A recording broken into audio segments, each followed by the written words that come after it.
Мен Манат Дамир Дарханұлы, Қостанай облысы Лисаковск қаласы номері 3 қазақ орта мектебінің 3 А сынып оқушысымын. Абай атамыздың 175 жыл мерейтойы құтты болсын. Ғылым таппай мақтанба, ғылым таппай мақтанба, орын таппай баптанба, құмарланып шаттанба, ойнап босқа күлуге, 5 нәрсеге қашық бол, 5 нәрсеге асық бол. Адам болам десеңіз, тілеуін өмірдің алдында, оған қайғы жесеңіз, өтірік өсек мақтаншақ, еріншек бекер мал шашпақ,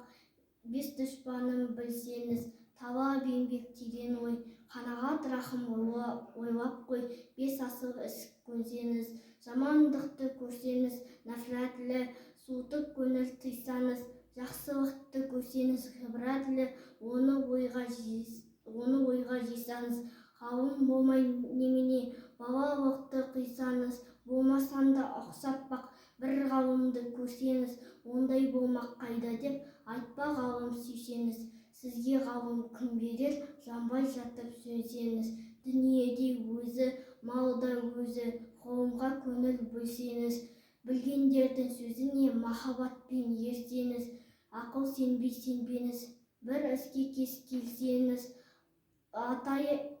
ақсақал айтты, бай айтты, кім болсын мейлі сол айтты, ақыл менен жеңіңіз, надандарға бой берме, сын сөзбенен өлсеңіз.